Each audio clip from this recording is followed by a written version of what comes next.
بسم اللہ الرحمن الرحیم۔ اللہ کے نام سے شروع کرتا ہوں جو بڑا مہربان نہایت ہی رحم والا ہے۔ ایک بار سرکار عبد و قرار صلی اللہ علیہ وآلہ وسلم کی بارگاہ بے کس پناہ میں کچھ صحابہ کرام رضوان اللہ تعالیٰ عنہ اجمعین حاضر تھے۔ کسی نے عرض کیا، یا رسول اللہ صلی اللہ علیہ وآلہ وسلم، میں کپڑے کی سلائی کا کام کرتا ہوں۔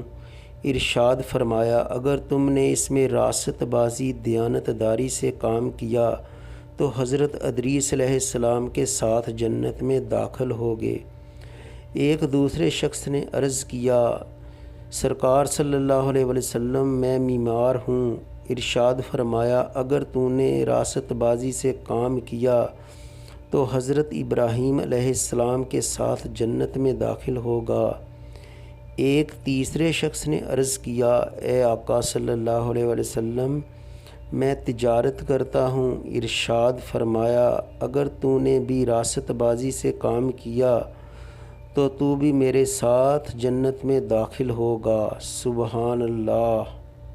امام احمد بن حنبل رحمۃ اللہ تعالیٰ علیہ سے لوگوں نے پوچھا، آپ اس شخص کے بارے میں کیا فرماتے ہیں جو عبادت کے لیے مسجد میں بیٹھا رہے اور کہے، اللہ عز و جل شانہ مجھے رزق دے گا؟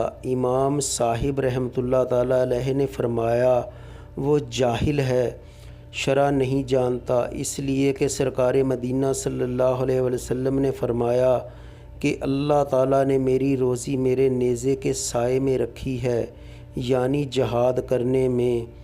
بے شک اللہ عز و جل شانہ ہر چیز پر قادر ہے، مگر رزق حلال کمانا نبی پاک صلی اللہ تعالیٰ علیہ وآلہ وسلم کی سنت مبارکہ ہے۔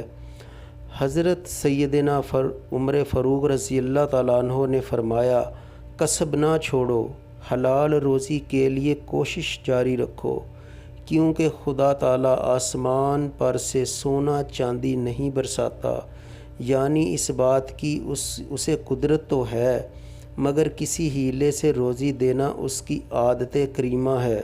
سبحان اللہ۔ اللہ تعالیٰ سے دعا ہے کہ اللہ تعالیٰ ہمیں بھی انبیاء علیہ السلام کی طرح ایمانداری کے ساتھ کام کرنے کی توفیق عطا فرمائے اور حرام کے لقمے سے بچائے۔